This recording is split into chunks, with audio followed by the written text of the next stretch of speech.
Rubén Morales, Rubén Gurú Morales, como te dicen tus amigos, que casi me voy a tomar el atrevimiento de por ahí a lo largo de esta charla de decirte Gurú en vez de Rubén, con tu Con todo permiso, por gusto. supuesto. Bueno, te agradezco infinitamente que nos hayas recibido en este es el quinto viaje que hacemos con Escarabajo Cósmico y decidimos ir a la ciudad de Buenos Aires. Por mi lado te cuento que pude sacarle un provecho positivo a la cuarentena y fue que empecé con esto, ¿no? A darle marcha, a ponerle marcha al escarabajo cósmico y empezar a hacer estos viajes, precisamente también por lo que vos decís, al estar en casa y a la falta de, de ese contacto físico, hago estos viajes virtuales que de alguna manera, de gran manera, satisfacen mis inquietudes y mis necesidades, digamos, por seguir aprendiendo en este inmenso, largo y eterno proceso de tratar de un poco visualizar, vislumbrar el fenómeno ovni, ¿no? Este, vos hace unos cuantos años que estás desde el lugar supongo yo que al principio como curioso y después como investigador, ¿no? ¿Qué fue lo que te llevó a vos a meterte a investigar este fenómeno? Bien, paso a responderte no sin antes reconocerte que yo aparte, digamos, toda la vida siempre he trabajado como publicitario y, bueno, como publicitario y especializado en comunicación política, que es fundamentalmente de lo que doy clases en la universidad, ¿no? Pero desde el punto de vista publicitario, felicitaciones por el nombre Escarabajo Cósmico. Me parece una genialidad, porque normalmente todos los canales de YouTube o todos los sitios que tienen que ver con esto, le ponen títulos que parecen sacados de una película de Ed Wood, de Bela Lugosi o de Boris Karloff, ¿viste? Misterios enigmáticos, asombrosos, extraños, rarezas cósmicas, eh, estamos metidos en una conspiración que nos tenemos que salir de la Matrix. No, bueno, esto me parece saludable. Yo creo que Escarabajo Cósmico, desde el punto de vista de la publicidad, es una genialidad y desde el punto de vista de la psicología social es un título puesto desde la salud. Creo que Bueno, eso es algo que hay que valorarlo en estos días.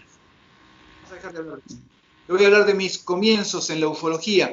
Una de las, una de las primeras personas que conocí, yo en principio participé en una asociación, pues yo de la adolescencia que me interesaba el tema y fue una forma también de socialización, digamos, para mí, el hecho de contactarme con gente vinculada a este tema. En principio pertenecía a una agrupación que se llamaba eh, Asociación Argentina de, ¿cómo es? Astromodelismo, dedicada a cohetería modelo, y que tenía una división investigadora de ovnis, de que la dirigía en ese momento un jovencito que era Jorge Milanese, que ahora es ingeniero, ingeniero aeronáutico y se desempeña en una petrolera en Estados Unidos. Y a partir de ese entrar en contacto con otros que se dedicaban al tema, empiezo a tener acceso a una ufología que no es la ufología más, por así decirlo, la fantasiosa, la que se dedicaba a lo más sensacionalista, sino a una ufología que tenía que ver con la investigación, con la búsqueda de datos, con estudiar autores y demás. Y en eso, en el año, estoy hablando de los años 70, era plena época de la cohetería, plena época de los viajes Apolo. En ese momento se vislumbraba a través de toda la propaganda que hacía la NASA, el auge de los viajes al espacio. Y eso marcaba mucho la realidad cultural de la época. Por ejemplo, se hablaba de que para el año 2000 ya iba a haber ciudades espaciales habitadas por comunidades orbitando la Tierra, que se iban a hacer colonias en otros planetas, y en las revistas, en todo lo que se publicaba en la época, en los diarios, aparecían las ilustraciones de cómo serían esas ciudades que se iban a poner en Marte, en Venus y en otros lugares.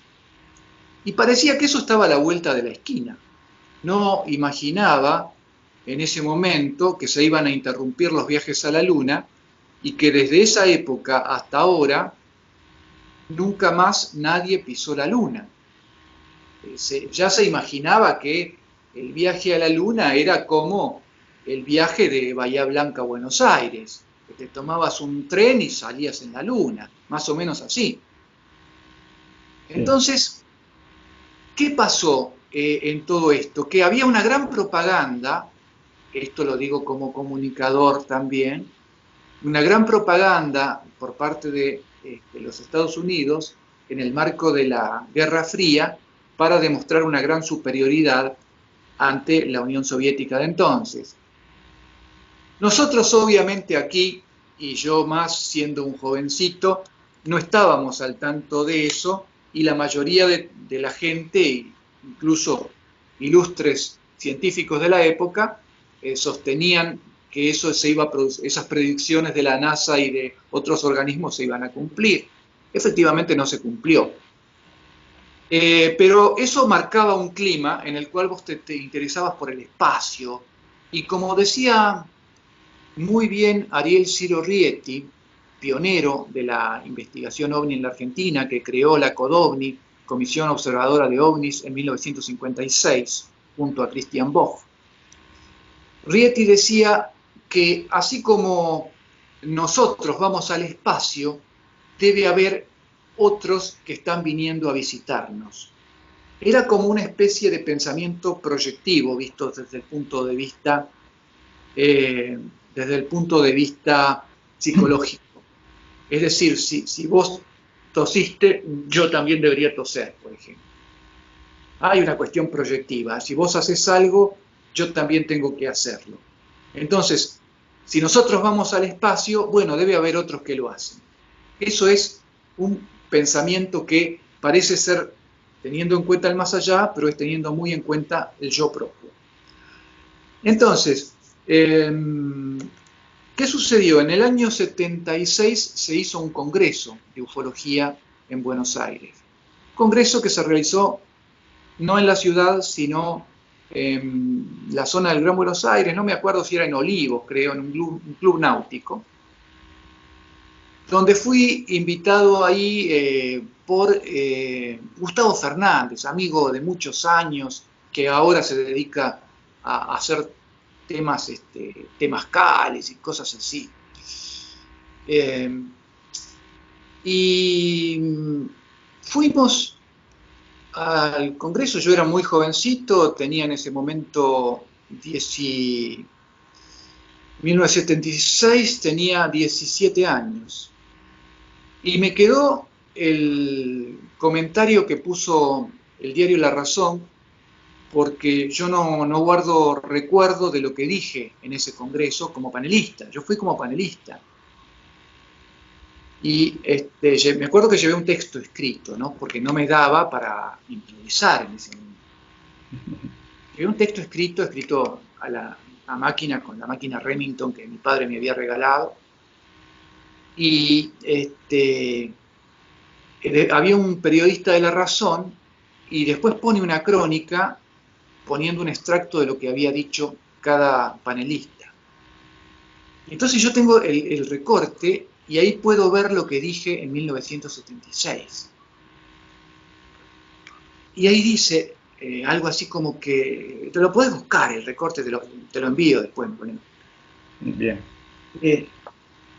El señor Rubén Morales dijo, debemos terminar con los charlatanes que se llenan los bolsillos con esto. Y muchas veces el periodismo contribuye con notas sensacionalistas. Esas fueron mis primeras declaraciones asentadas en la prensa. Empezamos con los tapones de punta. Y claro, hoy veo eso con cierta, digamos, cierta mirada resignada al paso del tiempo, y digo, bueno, eran cosas propias de un joven impulsivo que pensaba de esa manera. De hecho, hay tanto chanta en este tema que sería imposible terminar con eso, no hay manera, digamos, ¿no? Pero eso fue el comienzo, y cuando salgo de esa reunión, uno de los panelistas, uno que había sido la figura invitada, el personaje central, era Ariel Ciro Rieti. Ariel Ciro Rieti, pionero de la ufología, piloto civil, que siempre que yo lo conocí en esos años tenía una discapacidad que se fue incrementando con el paso del tiempo a raíz de accidentes aéreos que había tenido, que yo una vez le pregunté, Ariel, le dije, y dígame, ¿cuándo fue que se accidentó usted para tener ese problema con la pierna?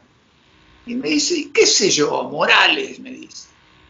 Tuve tantos accidentes y a mí me usaban de piloto de prueba. Yo volaba aviones que se caían.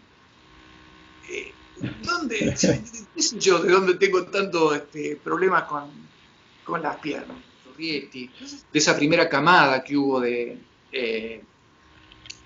ufólogos en Argentina, de esos que marcaron un rumbo, ¿no? Como después, por ejemplo, me tengo que acordar de el profesor Oscar Uriondo, el doctor Oscar Galíndez, gente que ha trabajado muchísimo y ha hecho tarea metodológica. Yo me acuerdo de las revistas de Galíndez en los años 70, una época muy difícil para hacer revistas porque era una época de inflación y costaba muchísimo sostener una edición de una revista no inserta en el mercado estrictamente comercial, como era la revista OVNIS, un desafío a la ciencia. Y Galíndez proponía en los años 70 formar una red de investigadores a nivel nacional con un método unificado. Y era una propuesta maravillosa y desafiante, porque en ese momento no había internet. Todas las comunicaciones se hacían por carta, por correo postal. Entonces, lo que proponía Galíndez era una propuesta para la época de hoy. En los ovnis de la Antártida, que lo tengo acá, hay un capítulo dedicado a metodología.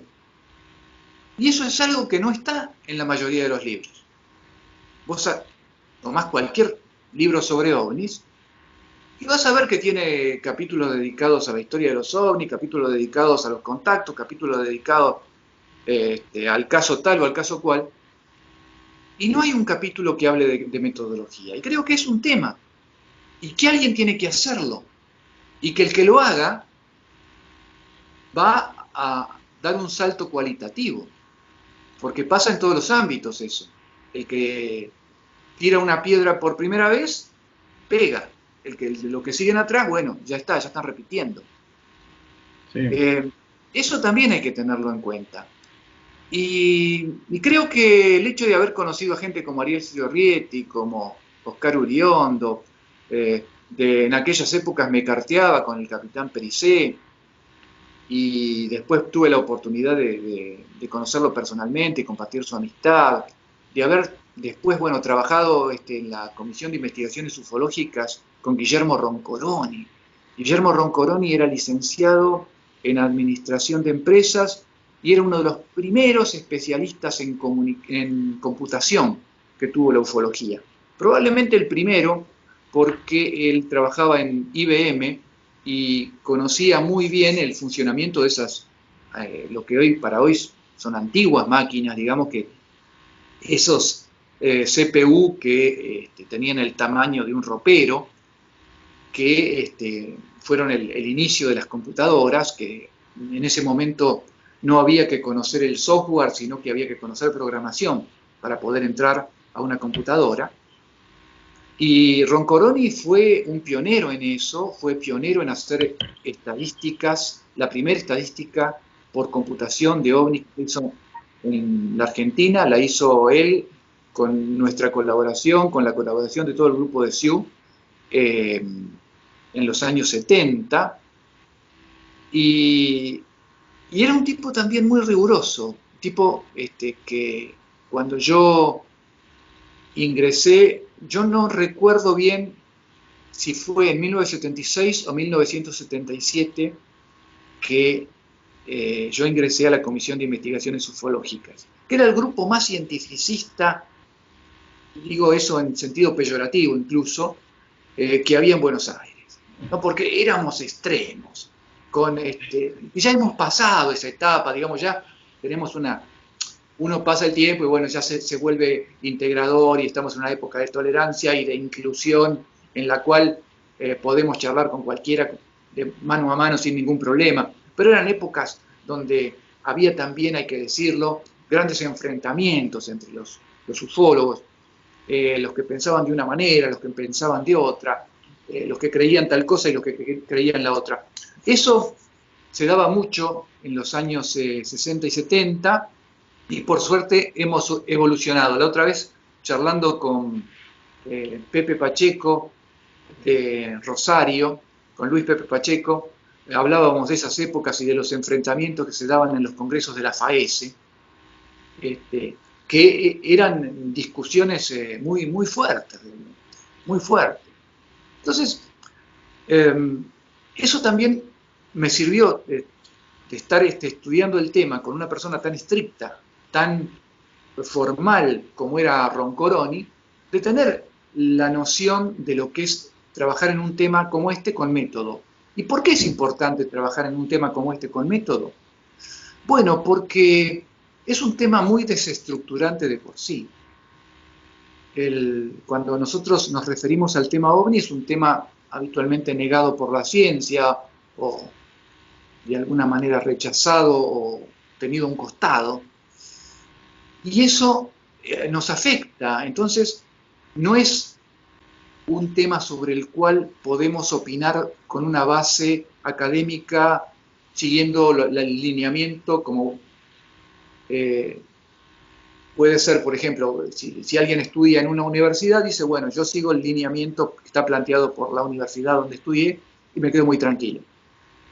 Pero en el caso del tema OVNI es algo desestructurante, es algo que desafía por sí mismo, por su componente social, desafía lo que es el pensamiento científico. Entonces eso hace que haya que abordarlo con un criterio muy particular. Hay muchas cosas que por ahí nosotros los que empezamos más tarde a tomar el tema más en serio, digamos, como para abocarnos más, nos hemos perdido, por supuesto, toda la base de la pirámide, que es un poco lo que vos estás contando. Uno para buscar referencias de cómo era aquel entonces. Bueno, yo tuve la suerte del primer libro que leí precisamente fue El problema científico de los ovnis, de Oscar Uriondo. Ajá. Sí, que bueno, ya lo he dicho por ahí en alguna oportunidad, es un libro que yo tenía miedo de leerlo prácticamente porque tenía miedo de que me dijese que los ovnis no existían, viste, que era todo producto de la fábula y de los mitos. Cuando lo leí me encantó el libro y es precisamente lo que vos estás diciendo, es un libro que hoy por hoy está absolutamente vigente, es una versión del año 60 y pico, y todavía no se pudo por algún motivo llevar a cabo ese método para estudiar el tema, el fenómeno ovni. Así que, por eso, hoy uno está en un lugar que si estamos y tenemos ciertos conocimientos y también tomamos ciertas precauciones a la hora de abordar ciertos temas, es precisamente por todo lo que se hicieron en los años 50 en adelante. Por eso no te quiero ni interrumpir porque me encanta todo lo que estás refiriendo.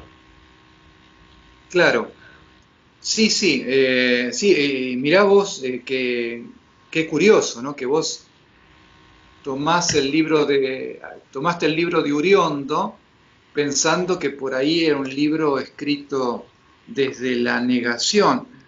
Y en realidad, la época que Uriondo escribe ese libro, todavía no existía lo que fue después, y esto también hay que decirlo, que lo que fue el movimiento de grupos escépticos todavía no existía en ese momento.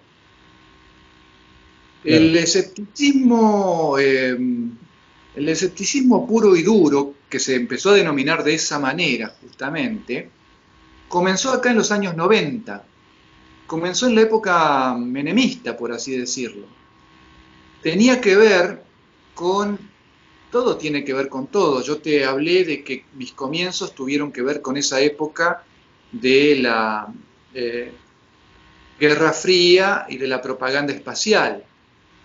Y el escepticismo tiene que ver con la caída del muro de Berlín y el hecho de que sale un Fukuyama diciendo que se terminaron las ideologías y que a partir de ahí todo iba a ser un pensamiento pragmático y no ideológico. Y entonces eso también se extrema a otros ámbitos y surgen grupos escépticos en determinados lugares del mundo, prácticamente se generalizan, donde a partir de ahí comienzan a dudar y a cuestionar una cantidad de temas. Cuestionaban el tema ovni, pero también cuestionaban, por ejemplo, la medicina natural. Y Sí. cuestionaban también, digámoslo de una vez, el cambio climático. Decían que era una fantasía, que no había pruebas científicas. Sí. Y hoy en día, pasados unos años apenas de eso, estamos diciendo, ojo, el cambio climático parece ser que se viene en serio. Cuando vos ves que se te empieza a descongelar la Antártida, decís, bueno, acá hay algo que está pasando, ¿no? Claro, sí, por fuera de esos ciclos que podría llegar a darse naturalmente, ¿no?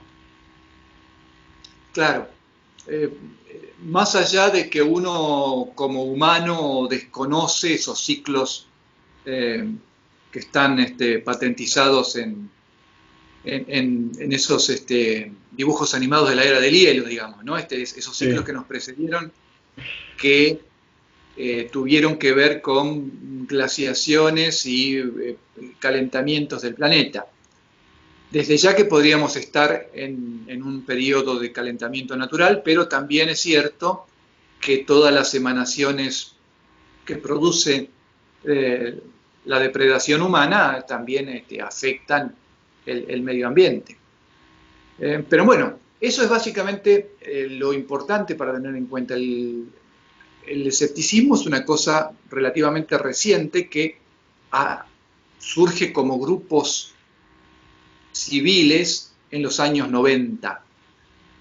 Y anteriormente sí lo que había eh, era los científicos que negaban el tema ovni, pero era una situación muy particular.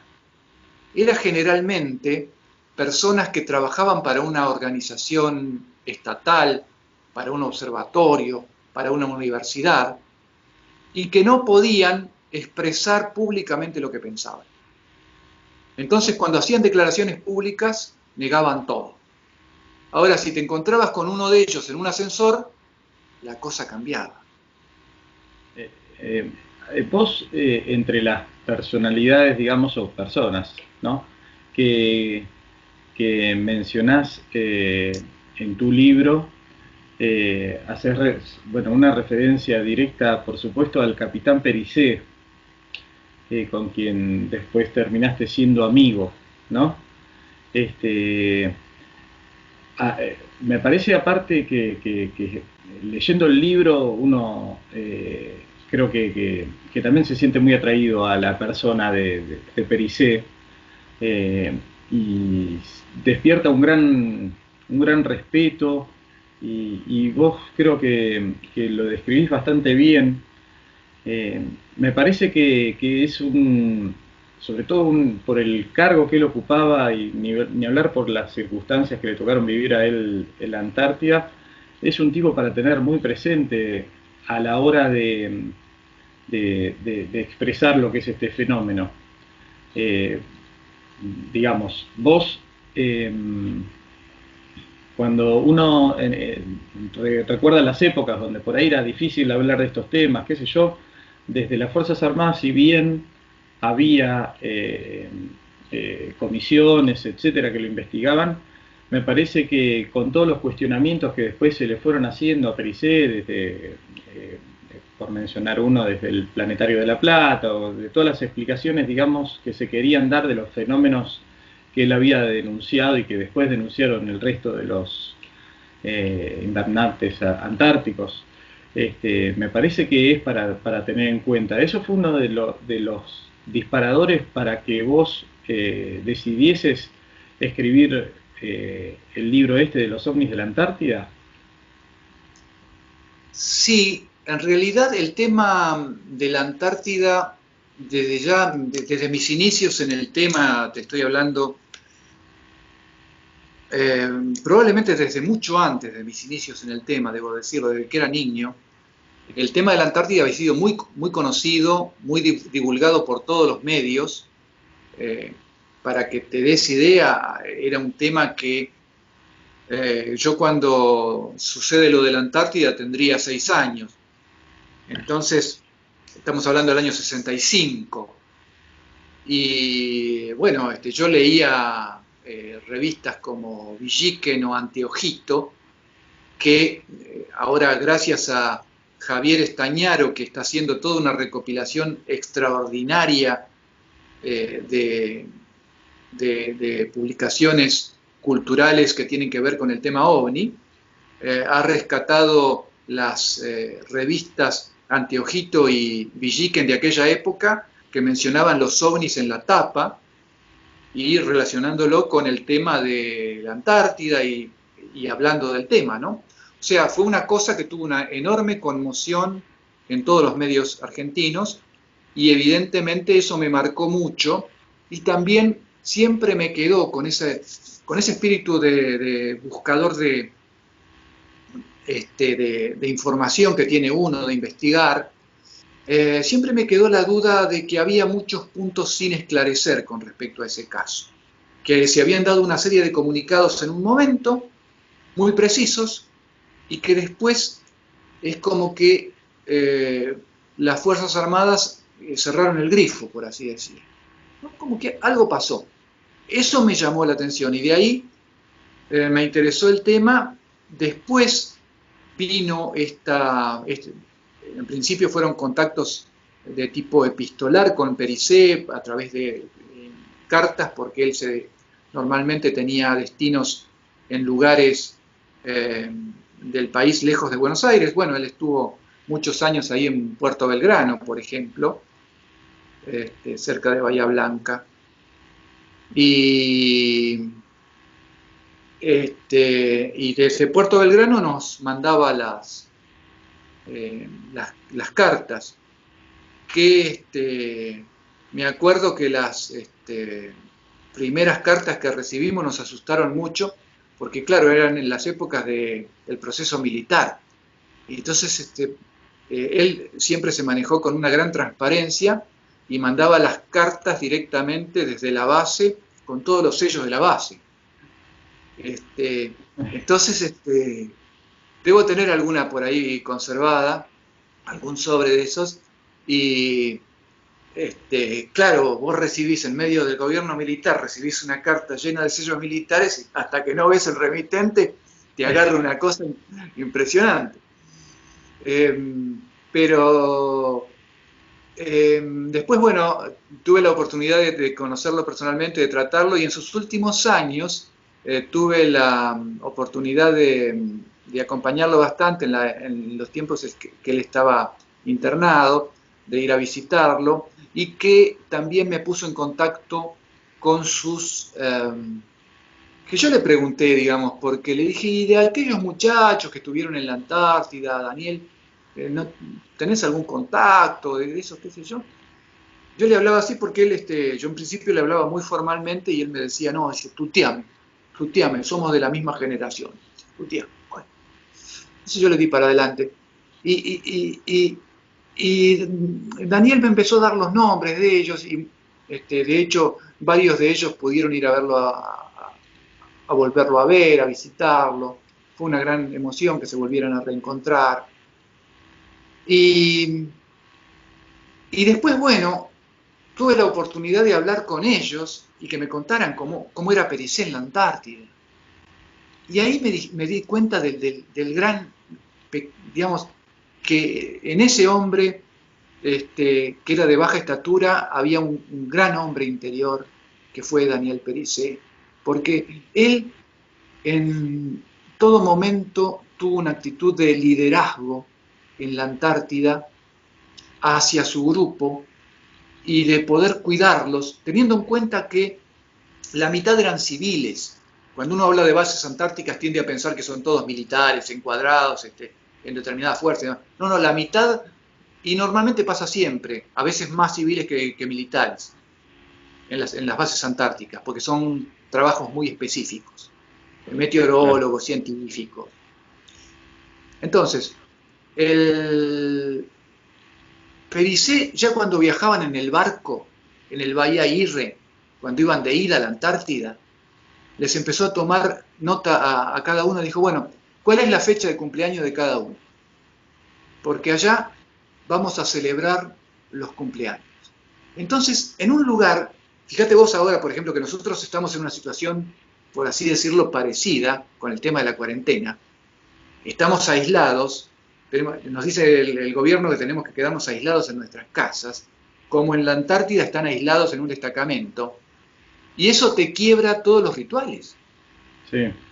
¿no? De pronto, hay quien dijo por ahí en un meme, así como los canales dicen la hora y la temperatura, que digan también el día y si es lunes o martes, porque a uno se le Es pasan cierto, esos sí. datos, ¿no? Sí, Entonces, sí. por eso, eh, cuando vos querés organizar tu vida, lo que tenés que hacer es colgar en la pared un almanaque y un reloj.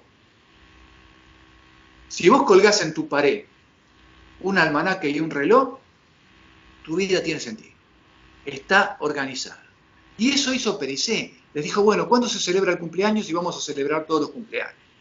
Y efectivamente eso se hizo y significaba toda una preparación, hacer el cumpleaños, hacer arreglos en la base, preparar la comida, preparar la mesa, una tarea en la que todos colaboraban, inventar un regalo para el que cumplía años, en fin, toda una situación, tomar la foto de conjunto. Y también, ¿qué hace Pericé, que es una cosa genial? En la isla de Excepción, donde él estuvo, había 3 bases. Era la base argentina, la base inglesa y la base chilena. Esto da para uno de esos chistes que se hacen habitualmente con los 3 países. Sí. ¿Viste? Hay un argentino, un chileno.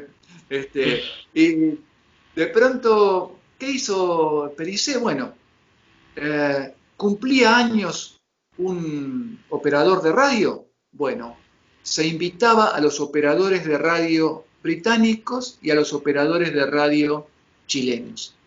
Que viniera uno de ellos al menos a participar de la reunión con que cumplía años. Entonces se traían invitados extranjeros a la base. Y eso generaba los vínculos y después los otros obviamente te invitaban ellos. Claro. Este, y, y eso le sirvió para muchas cosas, de hacer después intercambios de víveres entre las distintas bases. Sí, ahí Rubén, Este, perdón, te hago un paréntesis precisamente por lo que estás contando, porque ahí estos expedicionarios, ¿no? ¿Durante cuánto tiempo estaban ahí?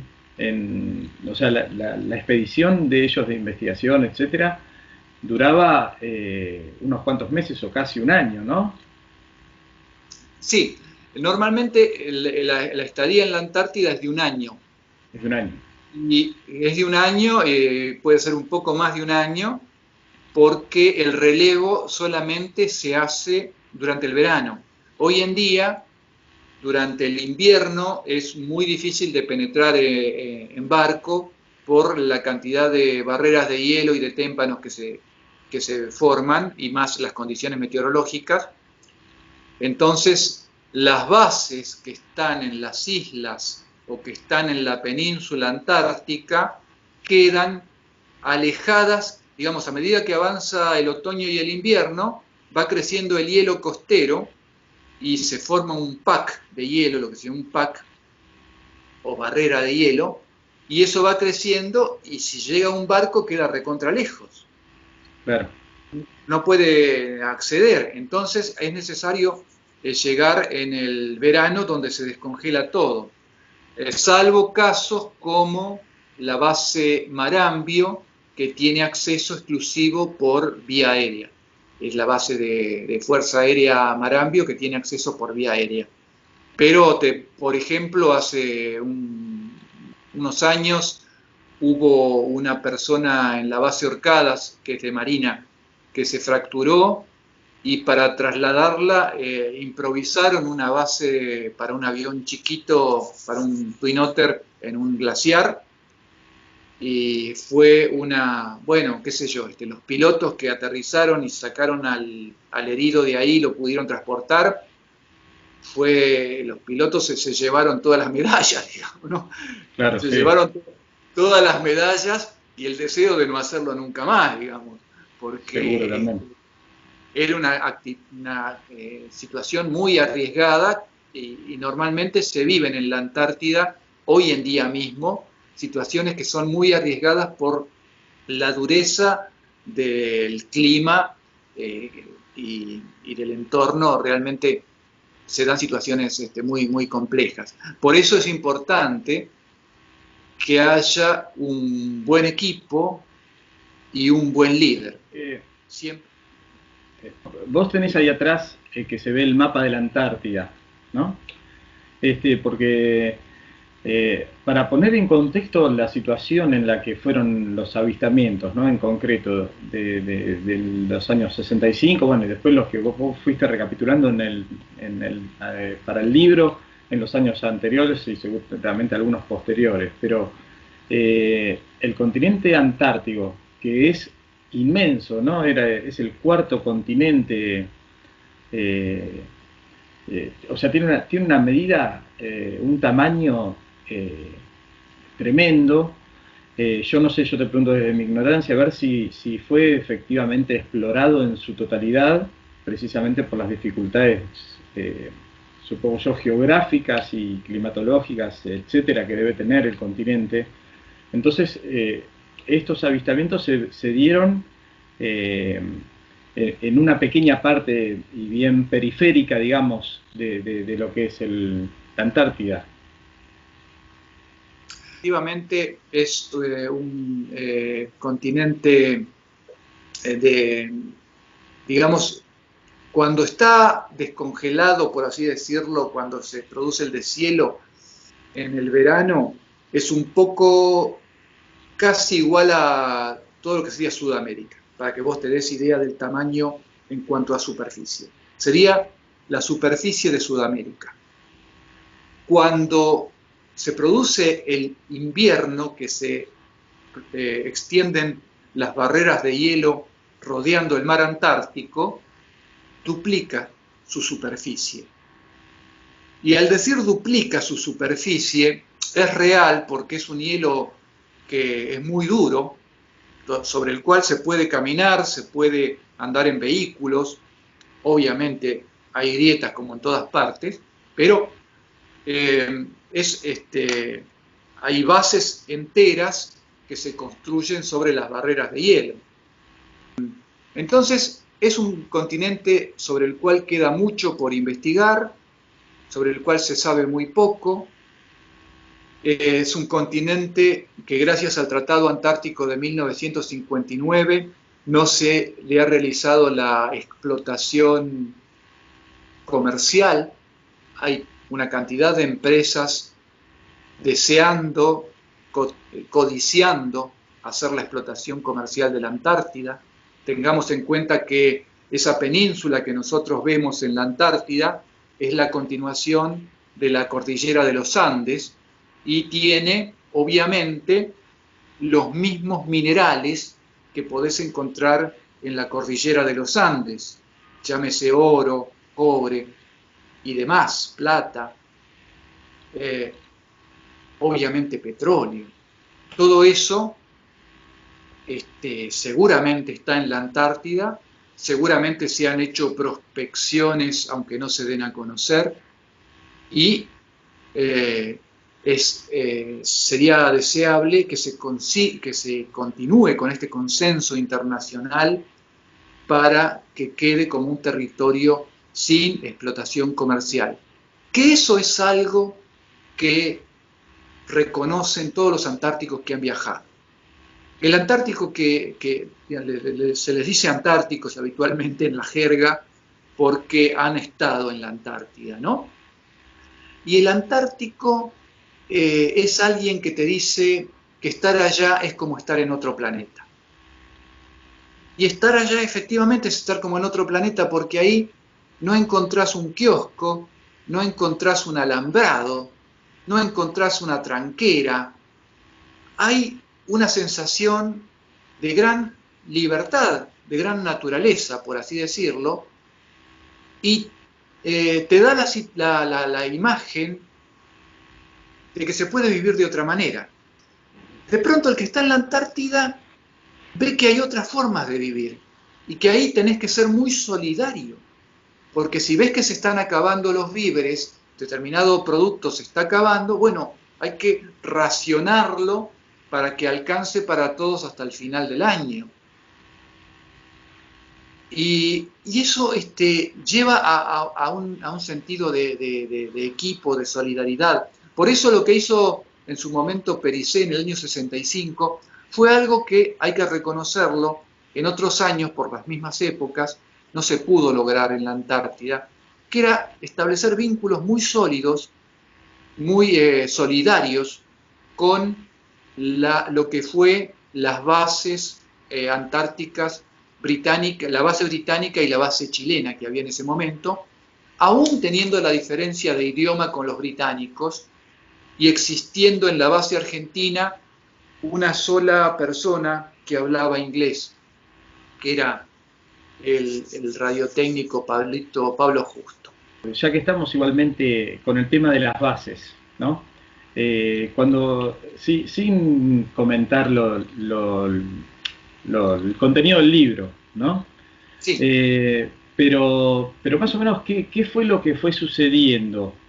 Lo que fue, más o menos, lo que fue alertando, porque, bueno, en un principio estos científicos, estos expedicionarios, fueron a cumplir determinadas tareas, ¿no?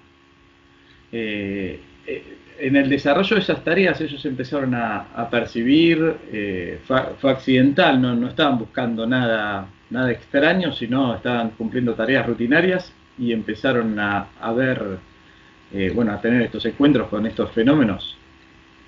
Para contextuar lo que sucedió, estamos en 1965, invierno, Isla Decepción, en las Islas Shetland del Sur, una isla volcánica, una isla que tiene emanaciones permanentemente de gases sulfurosos. Por eso es una isla que también tiene aguas termales en algunas partes. Te podés bañar, cosa rara en la Antártida. En esa isla se junta mucha nubosidad por naturaleza por las mismas emanaciones que tiene. Tiene un cielo que suele estar más nuboso que en el resto de la Antártida. Y ahí, teniendo un cielo muy nuboso, muy cerrado, durante muchos días, el meteorólogo Jorge Hugo Stanich, que era una excelentísima persona y que lamento también su partida, como la del capitán Pericé, Huguito Stanich observa que hay, al salir a hacer una observación nocturna, observa una luz en el cielo que de pronto se apaga, una luz fija, como si fuera una moneda de luz en el cielo que la ve y de pronto se extingue por unos segundos, y eso le llama la atención. Y después, al día siguiente, al hacer otra observación, vuelve a ver un fenómeno parecido, pero en otra posición, sobre un cielo totalmente cerrado, donde no se veía absolutamente nada, lo que se le llama cobertura 8 octavos, 8 sobre 8, el cielo totalmente cerrado. Él ve esa luz que la ve encendida por un instante y que después se apaga. Y él tarda un tiempo en informar eso al comandante porque le pareció que no era un dato relevante. Pero cuando se produce la observación de la base Orcadas es la primera en informar sobre una observación que realizan dos meteorólogos que habían salido a las 3 de la tarde, habían salido a hacer un lanzamiento de un globo meteorológico, y que era habitual en la Antártida hacer lanzamientos de globos meteorológicos. Y observan un objeto que pasa a mucha velocidad, dejando una estela, un objeto luminoso, y les llama mucho la atención y lo reportan como algo inusual. Hay una situación en esa observación de Orcadas que a mí me hace ruido, en el sentido de que la observación, si uno toma el detalle de lo que dicen, de lo que relata el informe, se trataría de una observación compatible con un aerolito. Pero llama mucho la atención que hayan sido dos meteorólogos con gran experiencia los que la reportan como algo inusual. Entonces hubo algo que debe llamarnos la atención en ese aspecto. Porque eran dos personas que tenían experiencia antártica anterior, que eran muy reconocidos, eran los meteorólogos Mazzucchelli y Arek. Y Arek, que era de origen polaco, era considerado una eminencia en la Antártida. Era un tipo que era considerado como de los que más sabían sobre clima antártico.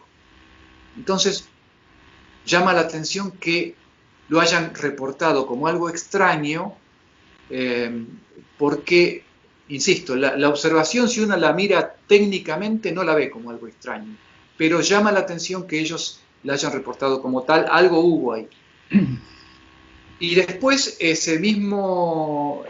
sucede que en ese mismo periodo en el que se produce esa observación en Orcadas, luego, al día siguiente, cuando se revelan las cintas de los bariómetros que medían el campo magnético en Orcadas, se dan cuenta de que había habido una variación magnética que consideran en ese momento como importante, vinculada o circunstancialmente coincidente con esa observación visual. Y a partir de ahí viene toda la saga de lo que fue los registros de alteraciones magnéticas en Orcadas, que, dicho sea de paso, fueron ahí exclusivamente las mediciones magnéticas, porque ahí estaban los aparatos, antiguos aparatos de medición del campo magnético terrestre, que había donado muchos años antes el Instituto Smithsoniano de Estados Unidos. que era la única base de todas las que estamos hablando que tenía ese tipo de equipamiento para realizar mediciones magnéticas. No hubo variaciones magnéticas en Decepción porque no tenían ningún tipo de equipamiento técnico como para hacer ese tipo de mediciones. Claro. Eso fue lo que fueron la observación, hubo una observación el 2 de julio en la base británica de la isla de Decepción, el 3 de julio en Orcadas primero, después en el destacamento, no me acuerdo bien en este momento si era el primero en el destacamento argentino y después en el destacamento chileno, creo que esa es la secuencia, y fueron todas esas observaciones, esas 4 observaciones, 3 en Decepción, una en lo que fue la base Orcadas, más ahí aparece el testimonio de Hugo Stanich con sus observaciones anteriores que había realizado en junio, en Decepción. Todo eso va a dar lugar a que desde la base chilena primero se emita un comunicado que es transmitido a la Fuerza Aérea de Chile. A su vez, la Fuerza Aérea de Chile publica un comunicado oficial admitiendo que se habían observado extraños fenómenos en la Antártida que no eran compatibles con ningún fenómeno convencional ni con ninguna aeronave terrestre manufacturada, digamos, ¿no? Y acto seguido se publica un comunicado de la Armada Argentina, en ese momento era la Secretaría de Marina, admitiendo que también desde el lado argentino se habían observado fenómenos inexplicables. Eso marcó que durante, a partir del 3, eso fue el 3 de julio y el 6-7 de julio se produce la sucesión de noticias en todos los medios argentinos y chilenos, reproducidas por las agencias de noticias a todo el mundo. Ahí se produjo la gran explosión informativa a partir de la cual se conocen los casos en todos los países del mundo de que se habían observado ovnis en la Antártida, hasta el punto tal de que desde el proyecto Libro Azul de los Estados Unidos, que estaba en pleno desarrollo en ese momento, pidieron informaciones a sus agentes en Buenos Aires para que informara, y la Embajada de Buenos Aires emitió, la Embajada norteamericana en Buenos Aires emitió un comunicado a los Estados Unidos, que eso también está desclasificado y está publicado en el libro. Es complejo. Fueron una sucesión de observaciones que en determinado momento eclosionan en ese 3 de julio y dan lugar a la publicación de comunicados oficiales. Y en esto, lo que yo descubro a través de la investigación precisa de datos rigurosos, es que en realidad lo que hace la Argentina en ese momento es publicar los comunicados como una réplica a lo que habían publicado los chilenos. Porque los chilenos nos ganaron en un día. El 6 de julio ya estaba en todos los matutinos de Chile, en el Mercurio y demás medios gráficos de Chile, ya estaba publicada la noticia. Y en los matutinos argentinos, recién en el 7 de julio se publicó la noticia, con la excepción de que nosotros acá teníamos el diario Crónica, que el diario Crónica publicaba una cantidad, creo que llegó a publicar 4 o 5 ediciones diarias. Era un diario que publicaba un diario a la mañana, otro a media tarde, otro a la noche.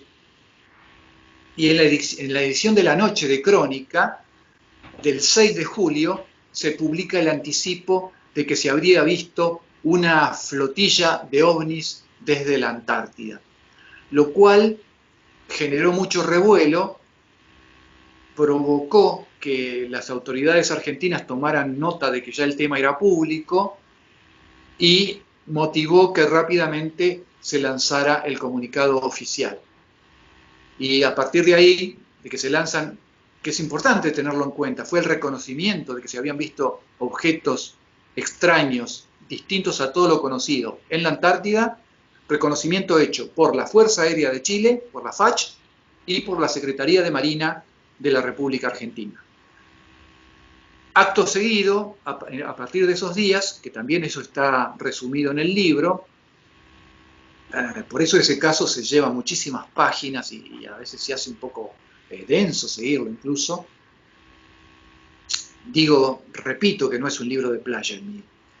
Entonces, se va dando que el capitán Pericé, sobre todo, en ese momento era teniente de fragata, cuando estaba a cargo del destacamento, como comandante del destacamento naval de sección, va dando una serie de reportajes a los medios desde Buenos Aires, por radio, y también los chilenos van dando reportajes por radio a los medios de Chile, y se va dando una cantidad de información complementaria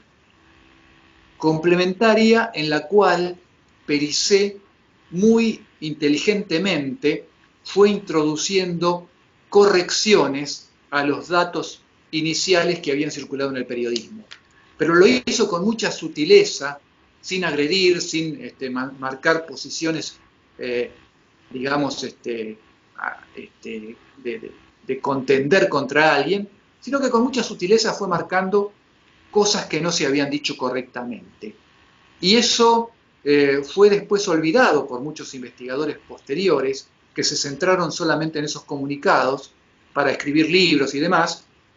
Y el análisis de todos esos reportajes, haberme enfrascado en una biblioteca, a ver todos los diarios de la época y ver todos esos reportajes que se publicaron, significó también ver en su verdadera dimensión el trabajo no solo de investigación, sino de difusión que hizo el capitán Pericé, en ese momento todavía siendo teniente de fragata, el trabajo de difusión del tema para hacerlo de una manera correcta, que después muchos medios no lo tomaron así, hubo mucha distorsión de lo que se dijo, y dio lugar también a que surgieran todo tipo de notas sensacionalistas sobre lo sucedido en la Antártida. De ahí que yo, cuando di mi primera conferencia en el año 76, hablaba de aquel periodismo que contribuye a no esclarecer nada en todo esto con notas sensacionalistas. Claro, sí, sí, sí, tal cual, porque es verdad que por las notas periodísticas de ese entonces ya teníamos que escondernos abajo de la mesa porque estaba lleno de marcianos dando vueltas por ahí, y era una verdadera invasión por ahí, por lo que uno puede llegar a interpretar, ¿no? Sí, hay algo de eso. Incluso si uno ve las notas periodísticas de la época del año 65, es como que el periodismo en general, por empezar, hay un fenómeno periodístico que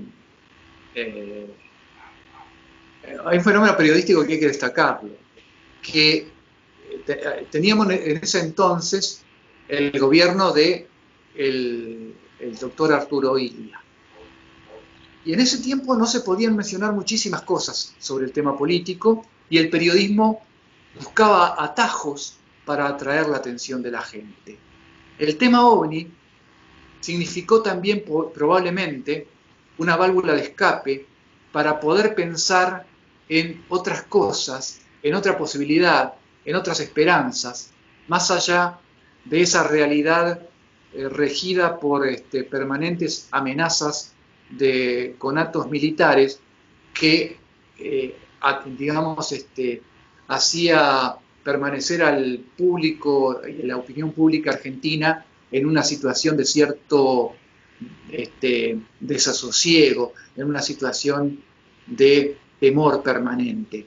el tema OVNI sirvió para abrir una esperanza, fue una puerta, como muy bien lo dijo un periodista de los que encontré por ahí, que hizo un análisis del tema social, realmente muy interesante. Es decir, la prensa tomó esto como algo que le venía de perillas para cambiar de tema. Y le sirvió para llenar tapas enteras. Si uno ve las tapas, las portadas de La Razón, de Crónica, mismo de medios como Clarín en aquel tiempo, eran todo dedicado al tema OVNI. Eran el sueño del ufólogo. Nosotros soñaríamos con ver una tapa así hoy en día. Eso no existe. En ese momento el periodismo le dio mucha importancia y también al periodismo le llamó muchísimo la atención que esas Fuerzas Armadas, que habitualmente se presentaban como tan conservadoras con respecto a muchísimos temas, de pronto aparecían aceptando formalmente que había platos voladores, porque ese era el término que se usaba, platos voladores. Caramba, entonces algo de eso tendría que haber de realidad. Y como digamos, había muchos rumores de ocultamientos en ese momento y de complots y demás, decían, bueno, si dicen esto, debe ser una partecita de lo que se va a decir después.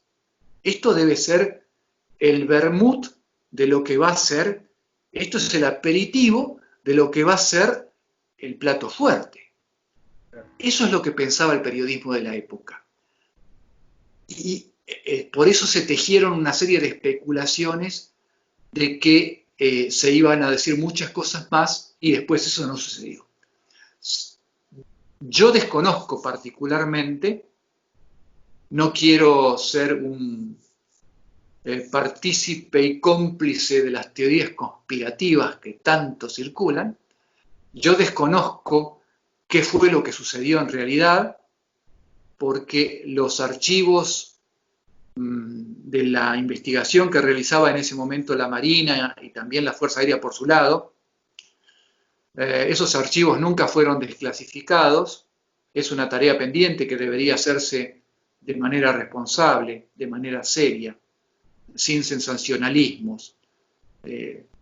Y creo que sería importante ver qué era lo que tenían las Fuerzas Armadas investigado en aquel momento, para que gente como el capitán Pericé o el capitán Pagani, en su momento, a quien tuve el honor también de haber conocido, afirmaran públicamente que detrás del tema OVNI había algo real y había algo real que merecía una preocupación de Estado.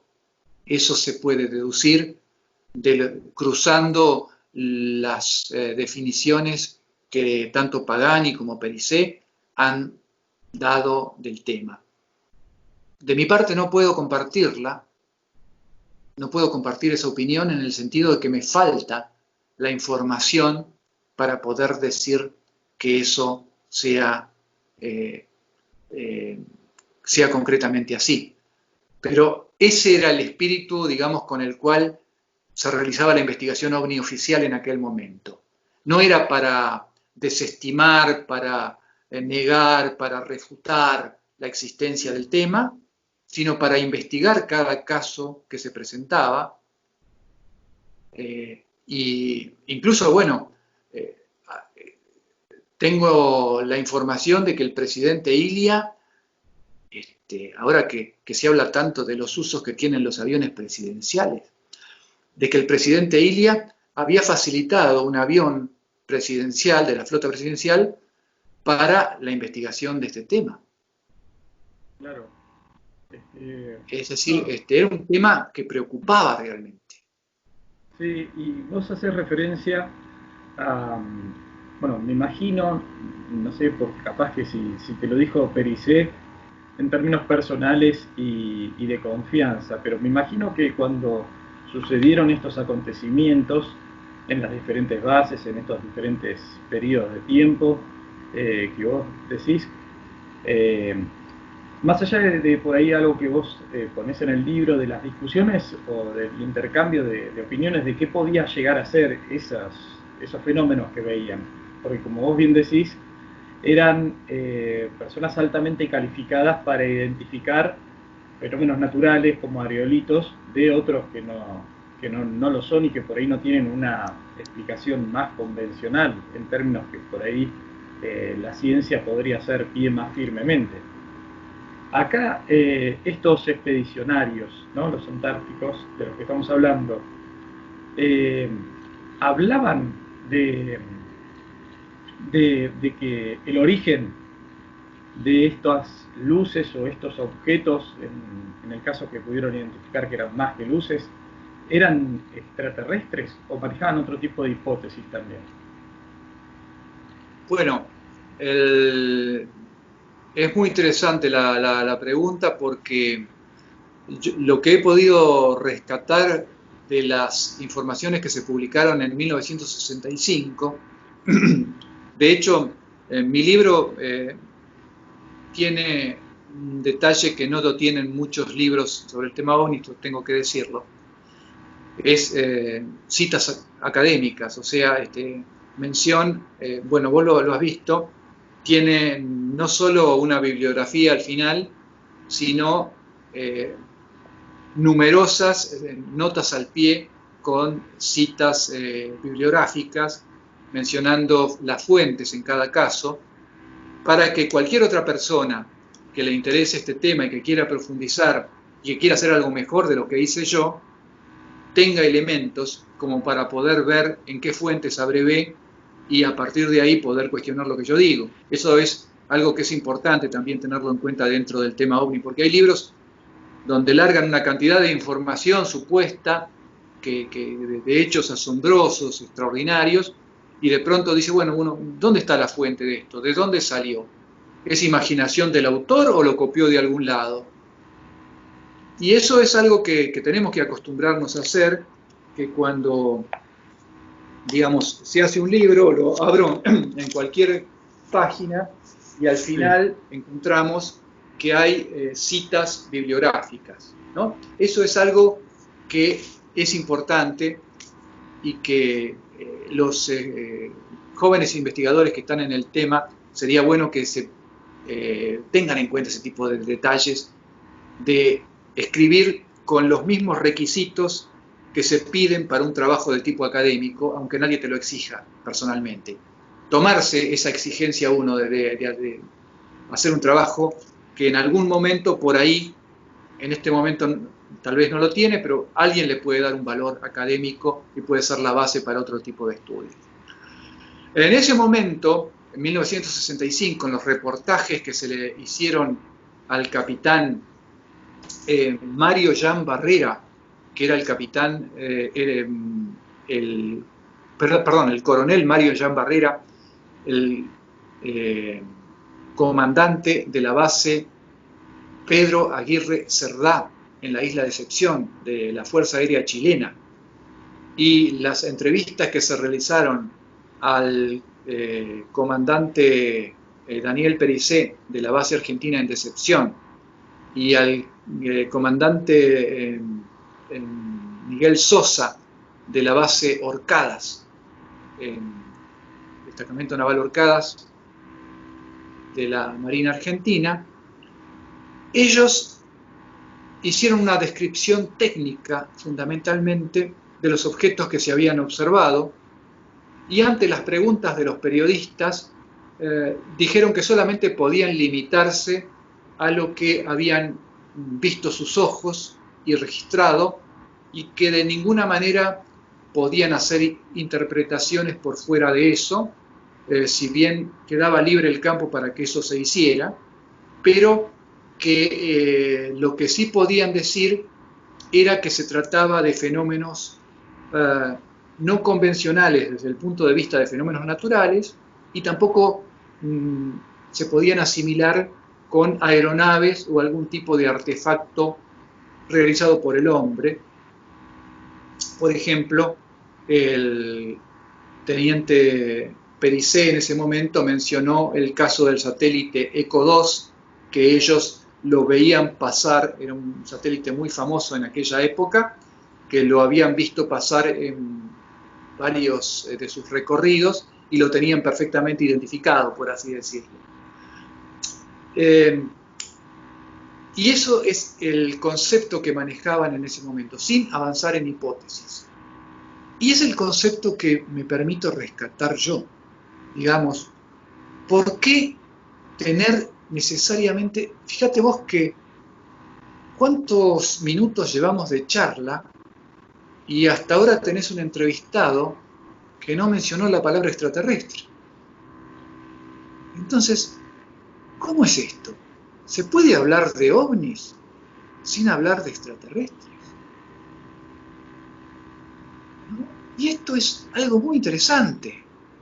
Es un desafío, porque si no estamos viendo todo, así como el mapa, vos estás acostumbrado a verlo siempre de la forma invertida, a tal punto que vos ves este mapa y decís, este mapa está al revés.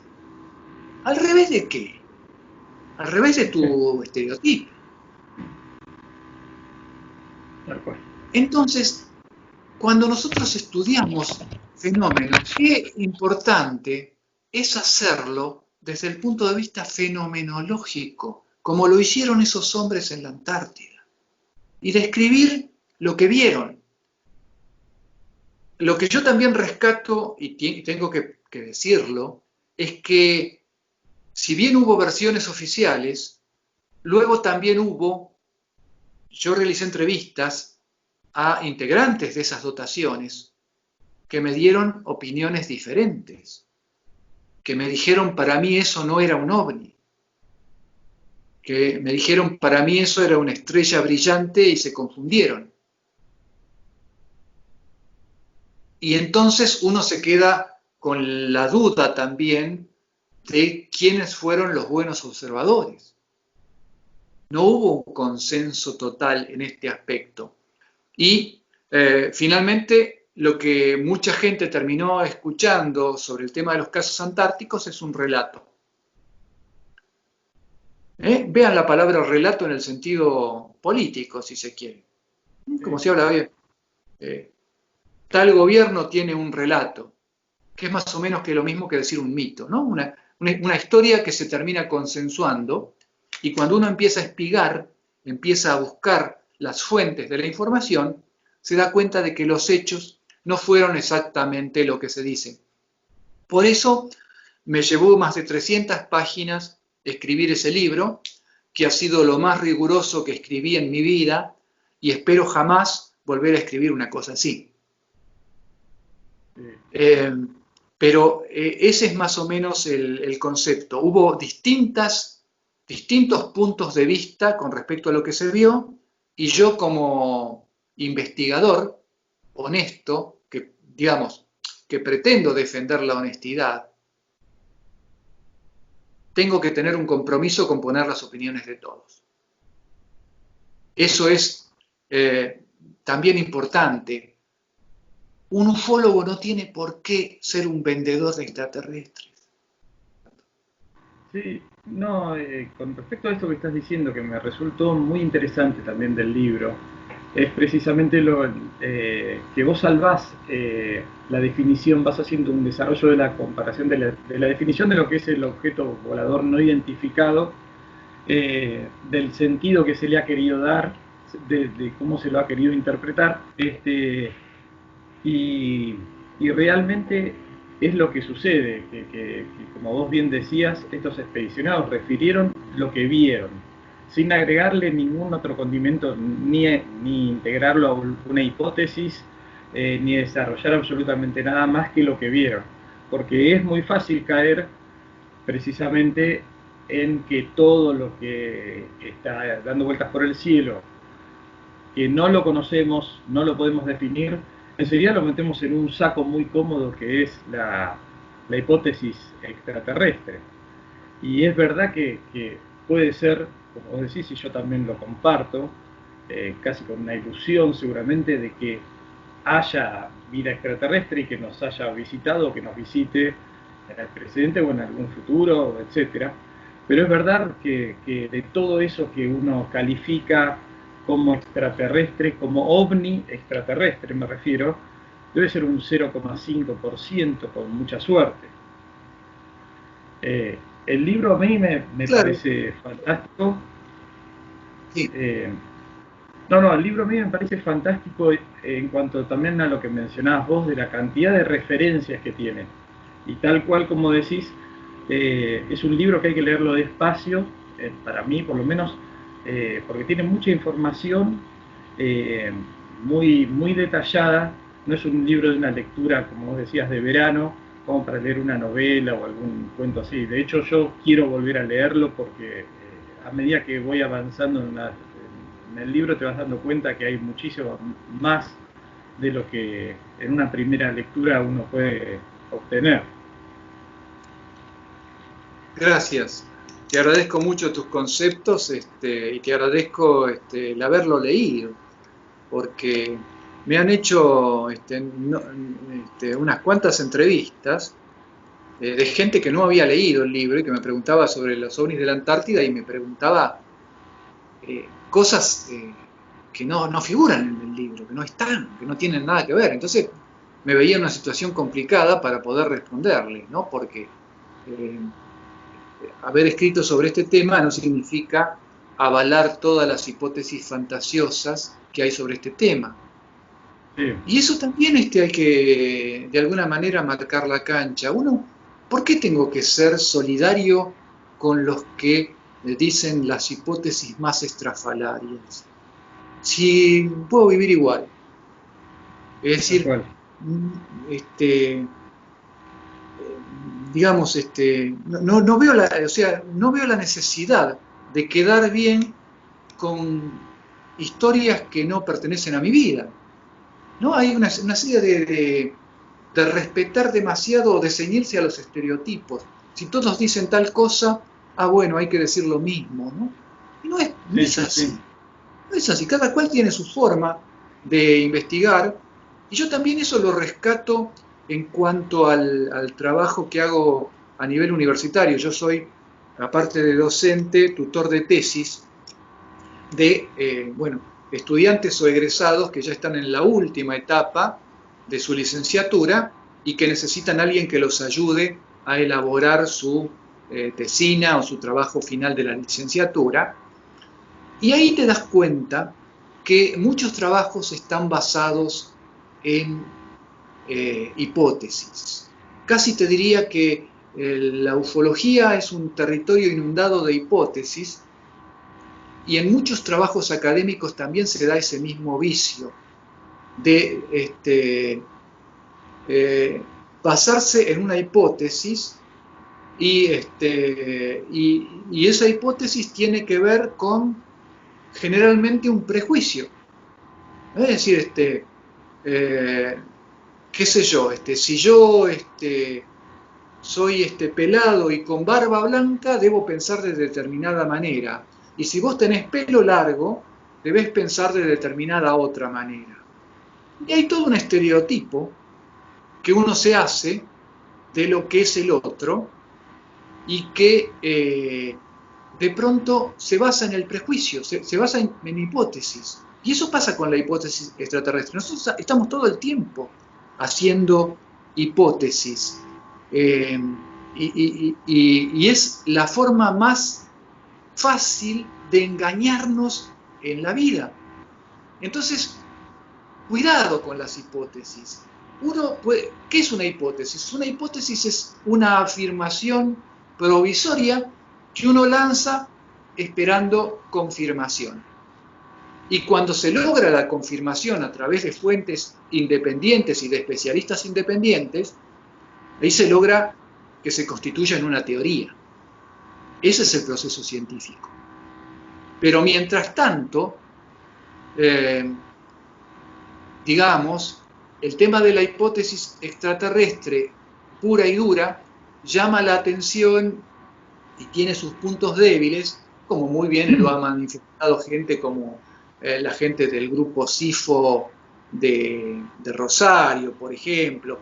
Ese libro SIFO, El legado, es un libro para leerlo. Realmente hay material muy interesante que ha hecho esta gente los muchachos de SIFO cranearon mucho el tema de la ufología, lo mismo que lo ha hecho Jacques Vallée, por ejemplo, brillante pensador, o no sé, Sergio Sánchez Rodríguez en Chile, en fin, Caravaca de alguna manera también lo hace en España. El hecho de no centrarse solamente en lo extraterrestre, de ver otras posibilidades, de abrir otras posibilidades, y eso es una forma de tener apertura de mente, verdadera apertura de mente, verdadera apertura de conciencia, que la verdadera apertura de conciencia tiene que ver con desarrollar nuestra potencialidad humana y no seguir a un supuesto pretendido líder espiritual que te dice vos tenés que pensar de esta manera y si no pensás de esta manera sos inferior. Nosotros estamos en cuarta y vos estás en tercera, como si fuera una caja de cambios. No es así. No, claro. Ahí igual, Rubén, te paso una consulta de alumno a profesor, ¿no? Porque a mí me llama la atención el tema de las hipótesis, precisamente como lo decís vos, como un paso previo a una teoría. Y en el caso concreto de los ovnis de la Antártida, yo me imagino que la especulación tiene lugar porque uno dice, bueno, esta gente, estos expertos en la materia de todo lo que podía llegar a ser conocido en el cielo, dicen que no son fenómenos naturales.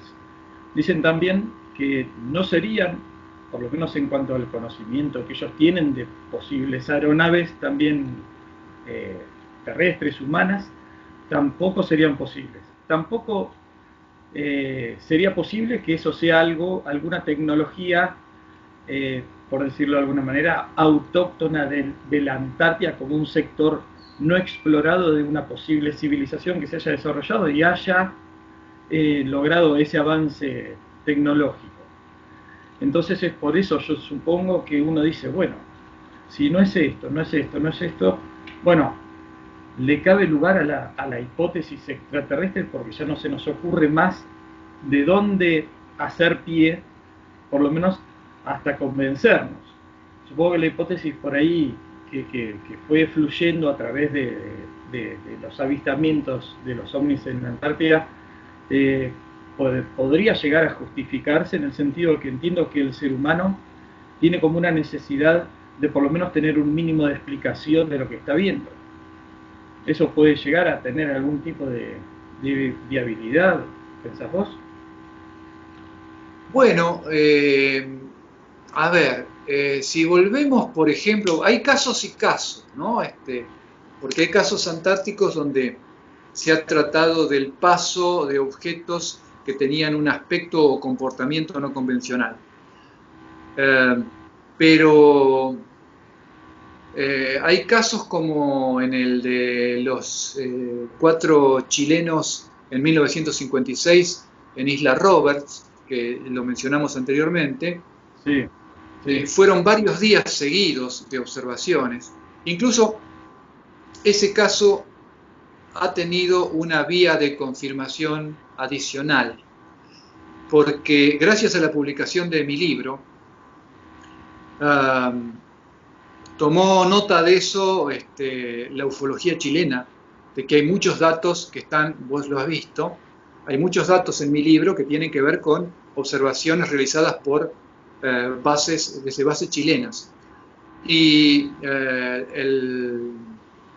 el periodista y ufólogo Patricio Abusleme Hoffman, conocido en Chile por escribir ese libro que fue La noche de los centinelas sobre el Cabo Valdés, que no lo he leído, pero tengo entendido que es un libro importante para tener en cuenta. No lo he conseguido acá en Buenos Aires, digamos. Sucede que él tomó conocimiento del tema, se puso en contacto conmigo, se puso en contacto con otros colegas chilenos, y gracias a lo publicado en este libro, pude pensar a un testigo que aún vive de los que estaban en 1956 en la isla Roberts y que observaron estos dos cilindros que permanecieron estáticos durante muchísimo tiempo por espacio de 2 días, según relato yo en el libro, y ahí aparece una contradicción porque este hombre dice, no, dice, para mí fueron más de 2 días. O sea que no solo lo ratifica, lo confirma, sino que dice que no fueron 2 días solos. Fue más de 2 días que estuvieron en presencia de esos fenómenos. A todo esto tenían la radio descompuesta, no se lo podían decir a nadie, y estaban 4 tipos solos en un refugio chiquitito sin poder hacer nada.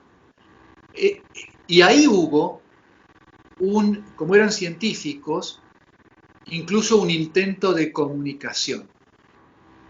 Y hubo un intento de comunicación con un dispositivo que es una luz polarizada. Una luz polarizada es una lámpara que emite una emisión especial que se utiliza en geología, porque eso vos lo apuntás contra una roca, una montaña, y de acuerdo a los colores que te devuelve, te da una idea de la composición de esa roca. Entonces te permite estudiar la composición sin necesidad de subirte a la montaña. Y con una lámpara de esa le hicieron señales a estos objetos, y cuando le hacen señales, uno de los objetos empezó a bajar y empezó a bajar. Y lo tenían, dice que lo veían ya, al principio lo veían altos en el cielo, pero al final lo veían como si tuvieran adelante un automóvil. Y uno de los 2 científicos que estaban participando de la experiencia entró en crisis porque recordó que con la presencia de estos objetos habían visto que también estaban subiendo los índices de radioactividad en el refugio. Y le dijo, pará, dejemos esto porque nos va a matar la radiactividad. Le arrancó la linterna, la pisó y la rompió. Y con eso se dio por terminado el experimento y el objeto, silenciosamente como había bajado, volvió a subir y quedó en su posición original. Pero hay situaciones en las cuales se dan ese tipo de casi una comunicación, ¿no? Y eso te da la pauta de decir, bueno, ¿esto de qué se trata? Y también, si se diera esa comunicación, ¿cómo sería? Porque eso es algo que también lo plantea Jacques Vallée, que dice, si la civilización es muy avanzada, como se espera que sea una civilización que se acerque a la Tierra, difícilmente vamos a poder decirle, hola, che, ¿cómo andás? No va a entender nada. O sea, los métodos de comunicación van a ser muy diferentes de los que tenemos nosotros. Probablemente ni siquiera sean humanos, porque vos has visto cómo ha avanzado la robótica, la genética en estos últimos tiempos, y te sale mucho más barato mandar un robot a Marte, que hace todo mejor que vos y yo, que mandarnos a vos y a mí. Entonces, ¿para qué ibas a mandar haciendo correr riesgo de vida a personas en un viaje que debe ser largo, que debe ser complicado, si podés mandar otro tipo de elementos, o que sean, no sé, supuestamente mezcla de robots con seres vivos, Sí. que tengan una parte biológica y una parte industrial? Puede ser. Entonces, no sabemos, o sea, a lo que voy yo, ¿qué es esto?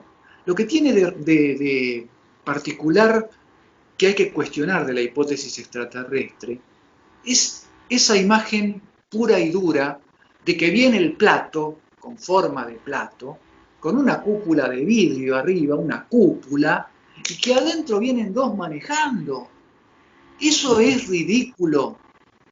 Eso es un estereotipo. Eso es como decirte Coca-Cola refresca mejor. Es digamos, es algo que no, o sea, digamos, no tiene sentido. Eso es lo que nosotros tenemos que entender. Entonces, si empezamos a espigar, a investigar un poco en profundidad estos relatos, estas historias, y bueno, podemos llegar a deducir que hay testimonios que nos hablan de una realidad interior o exterior que es distinta de la que conocemos habitualmente.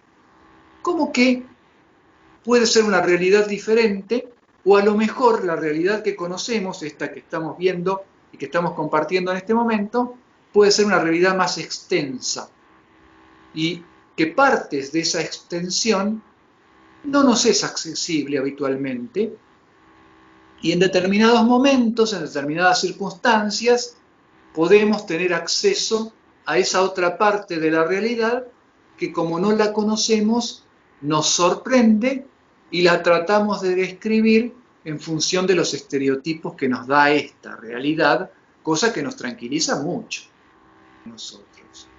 Tener en cuenta siempre cuando estamos observando algo desde el punto de vista del prejuicio y cuando lo estamos observando desde lo fáctico, desde lo fenomenológico. Lo fenomenológico es verlo, incluso te digo, verlo con ojos de niño, como si lo vieras por primera vez, y decir, bueno, esto es así. Y sorprenderte, poder describirlo y a partir de ahí empezar a buscar correlaciones. Buscar correlaciones, eso es científico. Sí. Gregory Bateson, un pensador inmenso de la ciencia contemporánea que ha dado lugar a los lenguajes de computación y por ejemplo, al estudio del lenguaje de los cetáceos, Gregory Bateson decía que una ciencia hace un avance verdaderamente real cuando logra hacer cosas que sean útiles para otras ciencias, para otras disciplinas, cuando se sale de su propio eje. Si vos podés hacer algo que sea útil para otra disciplina, para otra ciencia, estás haciendo algo que tiene validez científica. Si se cierra siempre en nosotros mismos y en validar lo que pensamos nosotros mismos, eso obviamente es enfermo. Por eso decía, tener una visión basada en la salud, basada en valorar todo lo que se nos presenta como fenomenológico desde un criterio de inclusión y a partir de ahí de aceptarlo en principio y después pasarlo por la reflexión, por el análisis, por la comparación, y eso es lo que nos va dando datos que pueden ser útiles a futuro. Me parece perfecto, Rubén. Yo la verdad que te agradezco enormemente la clase que me has dado, más que una charla, porque lo tomo realmente desde un lugar, como te decía, de alumno, de querer aprender, y lo valoro muchísimo. Si vos me permitís, voy a leer la última oración de este libro que me gustó tanto, que dice: en definitiva, tratar de comprender la realidad es siempre más valioso que tratar de explicarla. Espero no haberlo expoliado el libro con esta última frase, pero realmente es para pensarlo un rato largo, para internalizarlo. Sin duda, ya lo creo. Y yo creo que eso, creo que lo podemos entender de la vida. Creo que en muchos aspectos nosotros estamos ya saturados de explicaciones y hambrientos de comprensión. Necesitamos comprendernos más entre nosotros, comprender lo que nos sucede, comprender lo que hacemos, y a partir de allí es como que uno empieza a saber quién está al lado nuestro. Porque si yo lo explico simplemente, digamos, explicar algo es decir, bueno, esa persona piensa distinto, entonces, si yo trato de comprenderlo, trasciende esa explicación y es decir, bueno, ¿por qué piensa distinto? ¿Cuál es su origen? ¿Cuál es su marco de referencia? ¿Cuál es su formación? ¿Cuáles son los datos que a mí me permiten decir que esa persona tiene un pensamiento diferente? Y de eso que piensa diferente, ¿qué es lo que puedo yo sacar de positivo?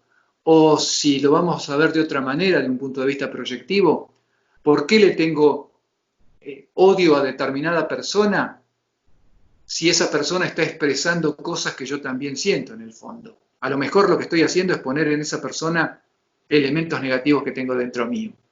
La comprensión es mucho más importante que la explicación, en todos los ambientes, en todos los casos y en todos los aspectos de la vida. Gracias por esta entrevista, te agradezco muchísimo por esta oportunidad. No, muchísimas gracias a vos, Rubén, y como les digo a todos con los que tengo la oportunidad de charlar, te subo al escarabajo cósmico y seguimos a todos los viajes con todos juntos. Así que bueno, muchísimas gracias, Rubén. Aguante el escarabajo cósmico. Saludos para próxima. todos. Gracias. Hasta la próxima.